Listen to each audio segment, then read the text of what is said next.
तो यार fantastic four का टीजर देखने के बाद आप लोगों के मन में ये सवाल तो जरूर आया होगा कि आरडीजे का डॉक्टर डूम इस मूवी से कैसे कनेक्ट होगा, जबकि हमें गैलेक्टस को इस मूवी का मेन विलन दिखाया जा रहा है। और क्या हो अगर मैं आपको अपनी इस थ्योरी के जरिए ये बताऊं कि डॉक्टर डूम और फैंटास्टिक फोर की टीम मिलके रोकने वाले हैं गैलेक्टस को इस मूवी में। पर सवाल है कैसे। तो जैसा कि टीजर हमें दिखाता है कि फैंटास्टिक फोर अपने यूनिवर्स में बिलव्ड हीरोज हैं, शायद ट्रेडिशनल सुपर हीरोज के बजाय एक्सप्लोरेशन के लीडर हो सकते हैं, जिसमें आरडीजे का विक्टर वॉन डूम पहले से ही रीड का पार्टनर था डायमेंशनल एनर्जी एक्सपेरिमेंट्स में। लेकिन उनकी आइडियोलॉजीज अलग होने की वजह से रिफ्ट आती है। डूम मानता है कि पावर कंट्रोल और प्रोटेक्शन के लिए यूज होनी चाहिए कैंग की तरह, जबकि रीड फ्री विल और डिस्कवरी में विश्वास रखता है, एकदम लूकी की तरह। फिर रीड एक मल्टीवर्सल ब्रिज बनाने लगता है जो शायद उसे डूम के डायमेंशनल एनर्जी पे किए गए पहले एक्सपेरिमेंट्स के कॉन्सेप्ट से इंस्पायर होता है। अब देखो जोनेथन हिकमैन के fantastic four and Avengers run के कॉमिक में भी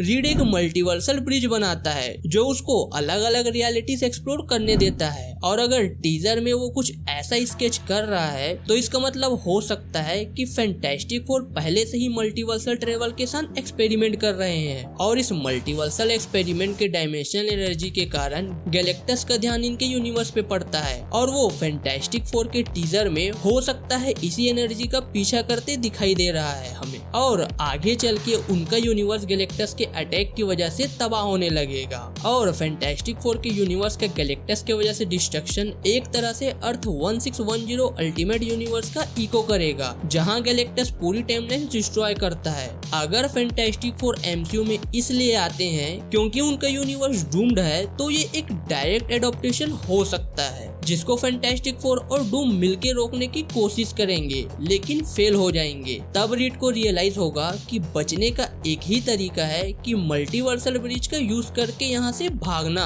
और जब डूम अपना वर्ल्ड खत्म होते देखता है तो वो रीड को ब्लेम करता है कि वो इसे रोक नहीं पाया। वो फैंटास्टिक फोर के पीछे गेटवे में जंप करता है, लेकिन फैंटास्टिक फोर की तरह बिल्कुल नहीं। वो एमसीयू में एक प्लान के साथ आता है, जैसा कि कॉमिक में भी हुआ था 2015 के एवेंजर्स सीक्रेट वॉर्स में। डॉक्टर डूम मल्टीवर्स के डिस्ट्रक्शन से बच जाता है और रियलिटी को गॉड एम्पायर डूम बन के बैटल वर्ल्ड के रूप में रीशेप करता है। अगर एमसीयू की फैंटास्टिक फोर का यूनिवर्स डिस्ट्रॉय होता है तो डूम का मेन एमसीयू टाइमलाइन में आना इसी कॉन्सेप्ट पे अलाइन करेगा। और फिर से स्टोरी में वापिस आए तो फैंटास्टिक फोर एमसीयू में आउटसाइडर की तरह आते हैं अपनी हार का बोझ उठाते हुए, लेकिन दूसरी तरफ डूम इसे एक सेकेंड चांस के रूप में देखता है। अब उसका सिर्फ एक गोल नहीं है कि वो एमसीयू के अर्थ पे रूल करे, वो उसे कुछ और बड़ा बनाना चाहता है। वो नॉलेज एब्जॉर्ब करना स्टार्ट करता है, नए एलाइज बनाता है, शायद कैंग के कुछ वेरिएंट या टीवीए के रेमिनेंट से मिलता है। शुरू में उसका इम्पैक्ट छोटी छोटी डिसरप्शन के रूप में दिखाई देता है। शायद वो लेटवेरिया को एक ग्लोबल पावर बनाता है, एडवांस टेक डेवलप करता है और पॉलिटिक्स में छेड़छाड़ करता है। धीरे धीरे वो एक ग्लोबल स्केल थ्रेट बन जाता है जो फैंटास्टिक फोर को उसके अगेंस्ट खड़ा होने पर मजबूर करता है, जिससे नेचुरली उनका एमसीयू के एवेंजर्स और बड़े इवेंट से कनेक्शन बनता है। अब देखो डूम कभी ट्रेडिशनल विलन नहीं होता,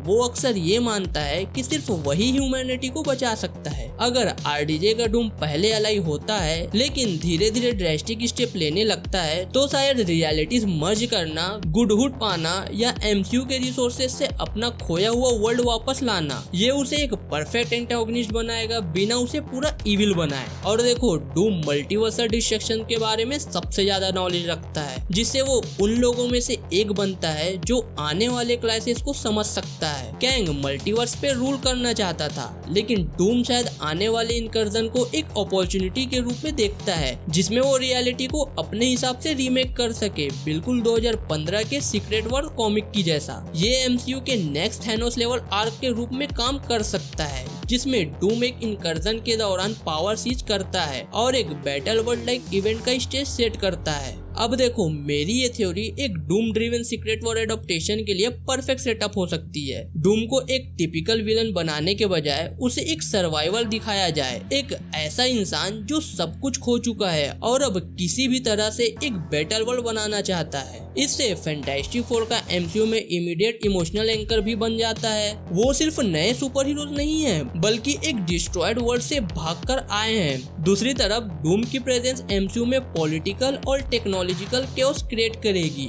जिससे वो एमसीयू के पास्ट विलन से अलग बनेगा। ये सेटअप डूम के कॉमिक बुक रूट्स को रेस्पेक्ट करता है और Loki, no way home, multiverse of madness के बाद वाले एमसीयू के मल्टीवर्सल थीम के साथ भी परफेक्टली अलाइन करता है। अब आपका क्या मानना है दोस्तों? क्या मेरी ये theory perfect fantastic four story हो सकती है डॉक्टर डूम को सेटअप करने के लिए? ये मुझे आप कमेंट करके जरूर से बताना। बाकी मेरी ये वीडियो आपको थोड़ी सी भी इंटरेस्टिंग लगी होगी तो वीडियो को लाइक करके चैनल को भी सब्सक्राइब कर लेना ऐसे और इंटरेस्टिंग वीडियोस देखने के लिए। बाकी मैं मिलता हूँ आपसे किसी नेक्स्ट वीडियो में, तब तक के लिए बाय।